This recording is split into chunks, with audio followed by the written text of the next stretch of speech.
Welcome to Exploring Monterey Bay, airing bi-weekly on KSQD 90.7, 89.7, and 89.5 FM. I'm your host, Matilda Rand, and my guest is Paula Marcus. Our conversation revolves around the situations in which the Israelis and Palestinians have been living for decades, and her experiences visiting the area and thoughts about ways to move forward. Welcome, Paula. Thank you so much for having me, Matilda. It's really an honor to be here with you. Tell us a little bit about the path you took to become a senior rabbi at Temple Beth El. I'm from New York originally, grew up in a Reform synagogue, very social justice oriented, went to SUNY Binghamton, State University, New York, Binghamton, Judaic Studies major, and graduated and said, I need to come someplace else. I love New York, but I really want to go visit California, and I had a friend who was here, and I came to Santa Cruz, and I fell in love with Santa Cruz. That was 1980, and I'm looking at you, and we're smiling because we know each other from back then. I've done a lot of different things at Temple Beth El, and at the time we were located on the west side. I was a preschool teacher, then I became a preschool director, I was a religious school teacher, religious school director, cantorial soloist, because I always thought I would be a cantor, the one that sings, clergy that sings. But then a seminary opened in Los Angeles where you could commute every week to go down to LA for 2 or 3 days. And they had a really great rabbinical program. I looked at who the teachers were and I said, I'm going to do this and I can still sing. So I got ordained about 24 years ago and was working with Rabbi Rick Litvak, who was the senior rabbi at the time. And then he retired and congregation decided to give me his position. So it's been a path where I feel like I've done everything pretty much at Temple Beth El. And now I have very, very long-standing relationships, which I cherish, with people who I remember when they were born and did their bar, bat, mitzvah, and then their wedding, and then all the life cycle events that really bond me with the community to be both pastor, but also now a lot of my work is teaching and preaching. So there's both parts to that job, a lot of different parts for actually, and this is one of them, being out in the community. I do remember you indeed from the 80s, especially when you were singing at UCSC, all those political actions and activities we took part in at that time. We think about what's going on in the world, we take action, and then we have to find what's most important to us. And for you, what's most important that doesn't happen at this time as much as you would like to? Yeah, I feel like it's a common refrain that we are probably hearing now that has to do with listening to each other. And just full disclosure, it is not easy for me to listen to people who I disagree with. And I think that's the muscle that needs to be exercised right now. And so much of my work has been trying to listen to people even when it's hard, to hear things that I don't necessarily agree with or I don't want to hear because they're painful. And this is what it is to be human. You know, everybody carries their own pain and suffering, and to be able to sit together and talk about it and cry about it even is really what's so important for me. I oftentimes have said there's two kinds of people, that those that want to grow and those that don't. And growth is about listening to people and about trying to put yourself in their position. So that's what's missing a lot now, as far as I can see, all over. Not to jump right to the election, but after the election, I'd already planned for Wednesday evening to do an online vigil with Reverend Deborah Johnson from Innerlight. We had 80 people online for an hour, and there was a lot of pain. And there was also, how do we build hope? So people need a place to be able to share that. And then we had about 25 people in person in the sanctuary to talk about what they were feeling. So I think when we're able to witness each other's pain, even when we don't always agree, it's really important. And that's part of what I've been doing over there in Israel and Palestine for the last 25 years. We hear during the election time, us, them, you this, you that, very simplistic ways of looking at things. And I know that has a very special meaning to you. So give us a little bit more background in what you mean by all this simplicity that you hear. Well, I think that as humans, we like to think there's right and wrong, and it's very, very clear as opposed to complicated sometimes. Like I do as a person, as a clergy person, I do feel like there's a path where we try to do the less amount of harm we do in the world, and that we have certain values and ethical practices that we stick to, spiritual practices that helps keep us on that path. And I think that if we are open to understanding nuance, then we can actually be more compassionate. If we're open to hearing what your life is like, then you can be more compassionate. I think with the election, that's a lot of what happened, is that we couldn't hear people's sufferings. I mean, we as Democrats, we didn't talk to some of the people we needed to be talking to from diverse backgrounds, people we weren't talking to. And I think that really has led us to a path where we're isolated. We're in our own little bubbles, as everybody says, and that's really dangerous. And we see how dangerous it is here, but it's dangerous everywhere. What about hope?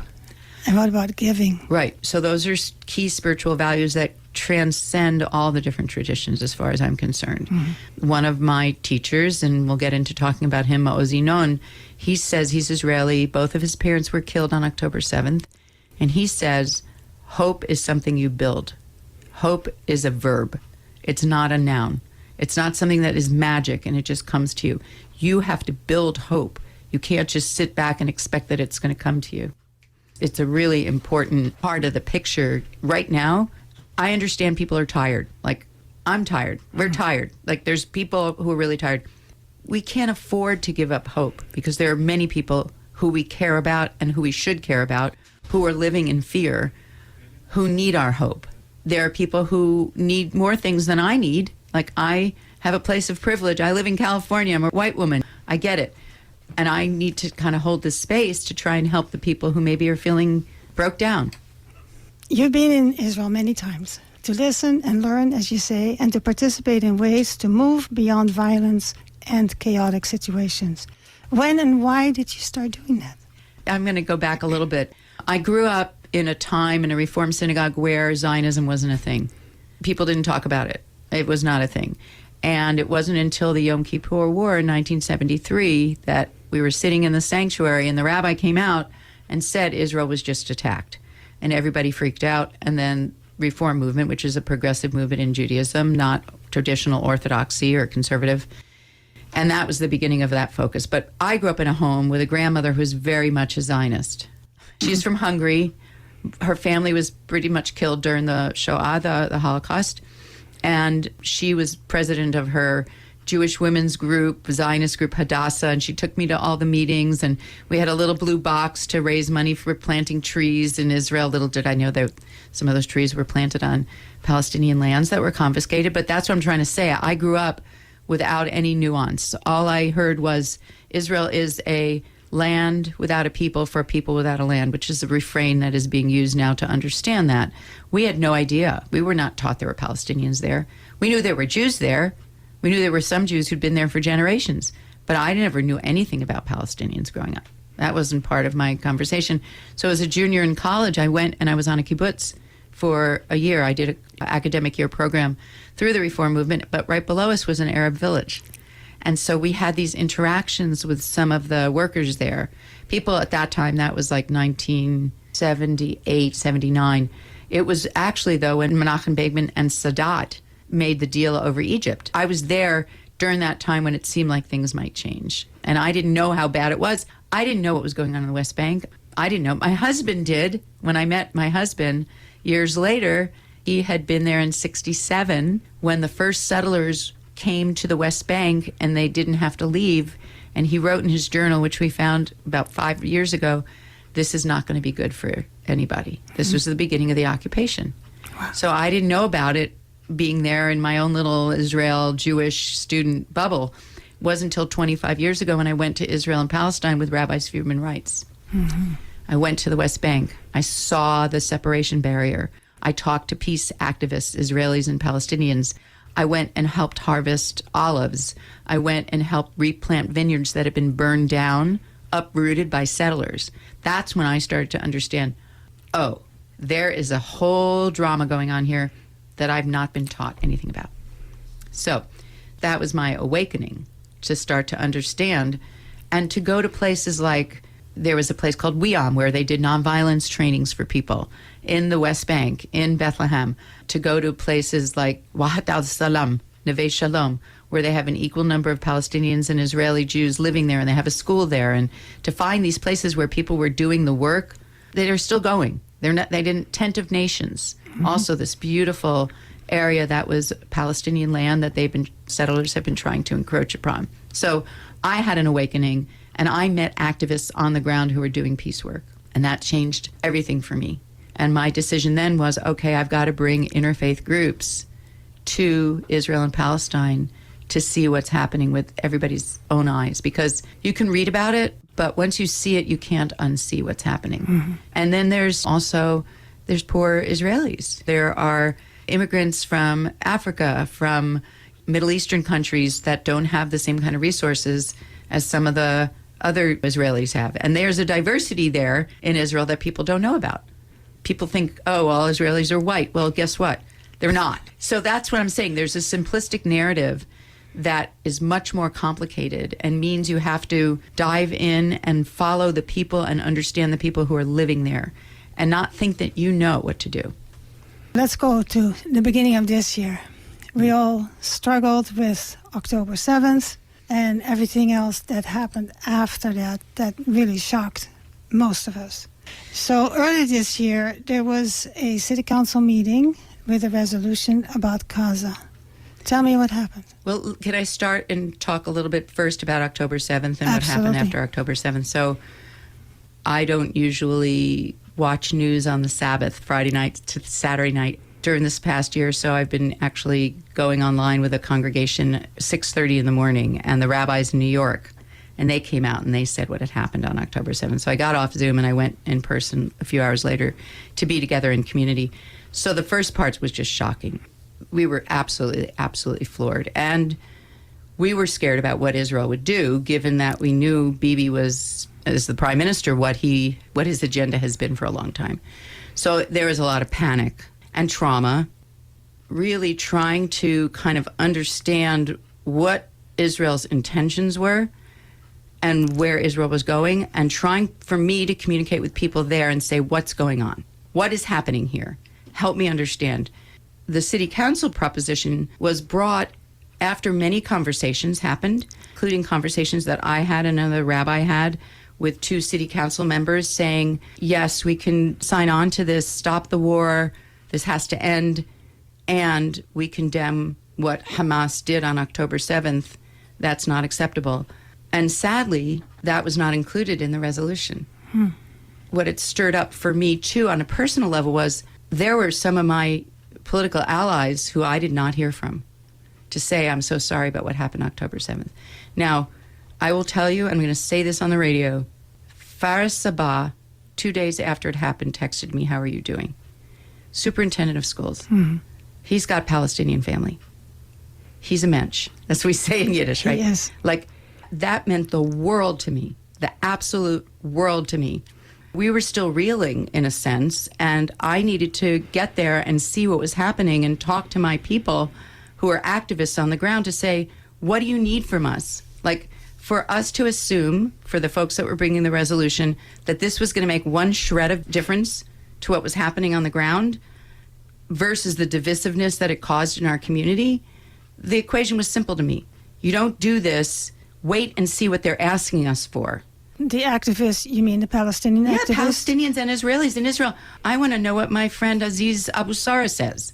He's a Palestinian whose brother was in an Israeli jail after one of the intifadas for throwing rocks at soldiers. And when he came out after a year, he died of internal bleeding. I want to hear what Aziz has to say. I don't want to think that I know what they need from us. They certainly don't need us carrying, and I'm just going to say it, fake bloody babies in sheets with paint on them. They don't need us breaking windows at the city council. They don't need a death threat against the mayor. That's not what they're asking us for, these people here. They want our solidarity. They want our support. I think there needs to be an immediate ceasefire. I'm there. And there needs to be the return of the hostages, too. And we need to get the capacity together to rebuild Gaza. I mean, there's money. The Saudis have money.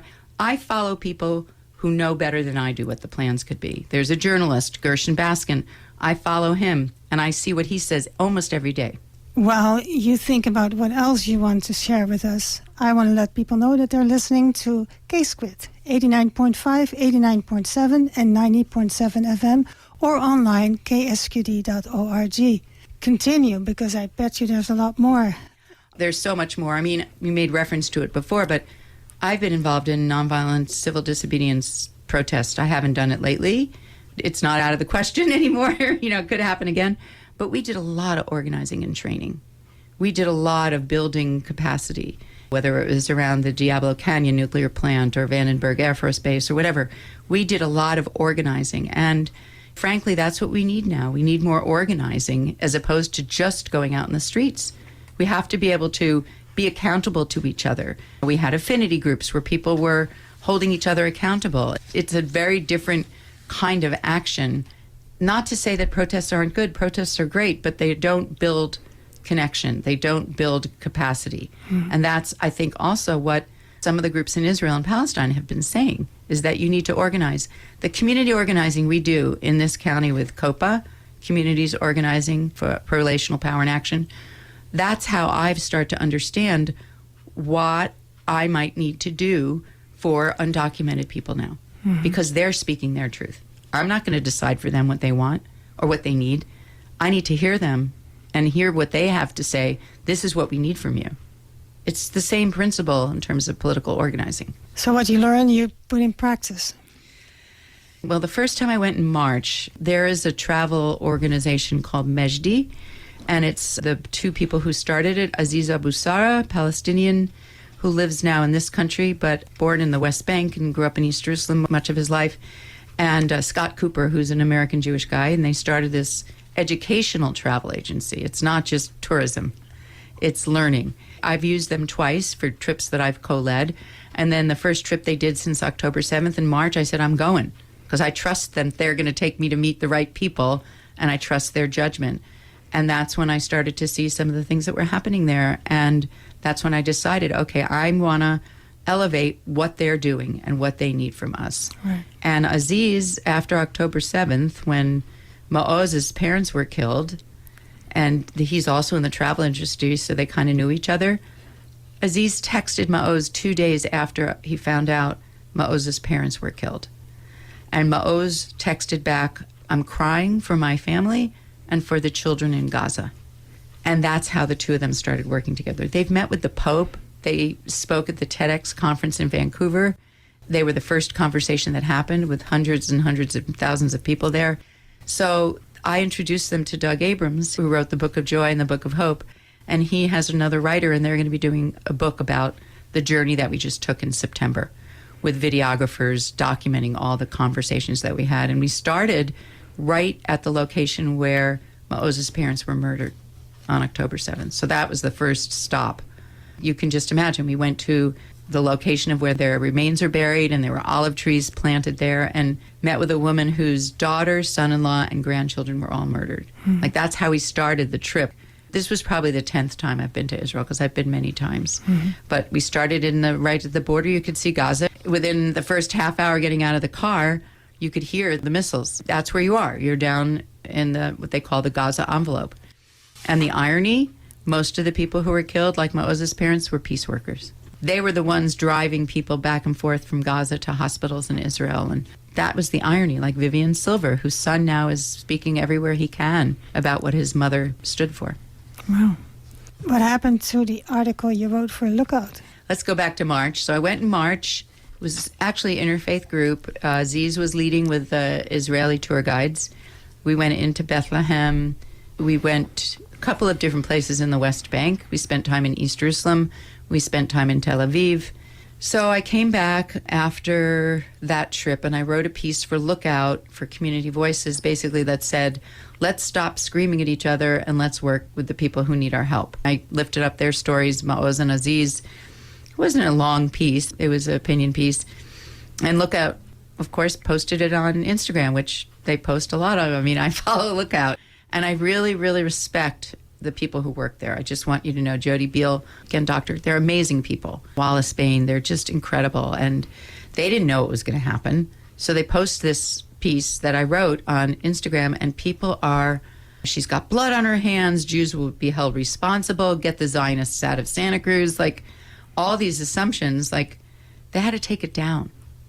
And I didn't even see the worst of them because I was at a band practice. So I didn't see them that night. I don't know what I would have done. But part of me felt like, you know, given the positions that I take, I get yelled at by the left and the right. And in some ways, maybe what I'm doing is good because You're making people think. I hope, I mean, they want Is to that shut what me you down. want? The point I guess I'm trying to make is there's got to be some kernel of truth to what I'm talking about because people don't want to hear it either way. And as I said earlier, we've got to hear the pain. We've got to hear. I had to sit and listen to Aziz talk about his brother with his mother. This happened 20 years ago. His mother's sitting there crying because she knows what he's talking about. I had to watch that. I had to watch. I mean, this is one of the hardest things we did last time. We were in Nazareth, and we were at a Palestinian cultural center, which was amazing. And a woman, Israeli woman, shared something about her beautiful home, and she hopes people come and visit. Well, that beautiful home had belonged to a Palestinian family that was kicked out of their land. God bless her. Like, she wasn't being mean or evil, but she just didn't realize what she was saying. I could feel the energy of some of the Palestinians there, like, how dare you? You also talked about the book that said... Yeah, the wall between us. Yeah. Yeah. So there's a book, I wish I remembered the author. I could check and see, but it's called The Wall. There's two authors. The Wall Between Us, What Jews and Palestinians Don't Want to Understand About Each Other. Two professors from Canada, one who is Jewish and one who is Palestinian. And they take apart the different stories that people tell about their own situations and their own people. And then they try to help what Jews need to hear. And they try to say what Palestinians need to hear. Like, Palestinians need to know and understand what happened in the Holocaust. They should go to the Holocaust Museum in Jerusalem. And then there's a certain understanding. What Jews need to hear is, well, wait a minute, we didn't do that to you. Why did you take our land? And I'm like, that makes me want to scream. And they're right. Or if this happened to you, how could you do what you're doing to us? So these are truths that I don't want to hear because they're painful, but I know they're true. And the more space I can create to understand them, the better I can understand how we can make some progress. Before I ask you the question about what you're going to do next is, where do you get your information? Oh my gosh, I follow so many people right now, so many podcasts. So there's Unapologetic, the third narrative, and I met there's two Palestinians who run it. There's Make Art Not War, which is a Jewish Israeli woman who has different artists on Palestinian, Israeli, people from all over, Make Art Not War. There are people who I just follow on Instagram who I really trust. I want to see what they're reading and what they're saying. There's a guy, Abu Ahmed Khatib, who I follow, and I brought him to speak in Santa Cruz. I just brought Hamza Wadeh, who is a Palestinian who is right now in Italy, where his child is, and he came to speak with an Israeli. And these are the people I want to know. So, for instance, here's a really interesting piece. There was somebody in the room after they spoke, and there were questions being asked, and it happened to be the night, according to the Jewish calendar, a year after October 7th, but in the Jewish calendar, which was a month later because it's complicated. So I said this was the beginning of this phase, this a year ago tonight. And afterwards, somebody said, well, what do you mean it was the beginning? 1948? I'm like, we can go back to 1929. I can tell you what happened. I can tell you about the Nakba. I can tell you about 67. So what do you want me to talk about? And the answer from the Palestinian, Hamza, was, we don't need to go back and litigate the past. We just need to move forward in the future. Who's right? Who's wrong? What's that going to take us? Now, there's such a thing as reparations, right? Land needs to be given back. But we have to move forward. We can't argue about who did what in the past, and we have to just imagine the future. Talking again about preparing for your peace actions, you talked about accountability. Is there an accountability needed right now for Israel, for Hamas? A truth and reconciliation has to happen. We don't know how it happens, but it has to happen. And people do talk about that. Like, there was a woman that we met with who has worked a lot in South Africa, and she talked about people being able to share their stories with perpetrators and perpetrators having to listen. And I do think that there's so much pain on both sides, that people do need to come together. I don't know what it's going to look like, but people do need to come together. But here's the thing, like one of the groups that I think is really important to learn about is Combatants for Peace, because these are ex-soldiers and ex-Palestinian activists who are jailed for violence against Jews, and they are now working together. Like if they can do this, we should be. You keep moving forward. You keep bringing people to the area. Yeah. And learn. Yes. All sides, all voices. Yes. And the next thing that I'm hoping to do is to set up a webinar for people online with Palestinian and Israeli to talk about the implications of our elections here and how they're feeling on the ground. Because I want to know from them. Yep. Right? And they'll probably ask us what they can do for us. So listeners, if you want more information, you can call the temple and leave a message for Senior Rabbi Paula Marcus. The number is 831-479-3444. You can also go to the website of the temple, TBE, Temple Bethel, TBE Aptos, one word, .org. Yeah, and I'm hoping to do a trip again. So stay tuned, friends. There's going to be more to come. You have been listening to a conversation between me, Matilda Rand, your host, and Senior Rabbi Paula Marcus of Temple Bethel. And, of course, the information, phone number 479-3444, and the website tbeaptos.org. We ran out of time. Thank you for this opportunity. There will be more.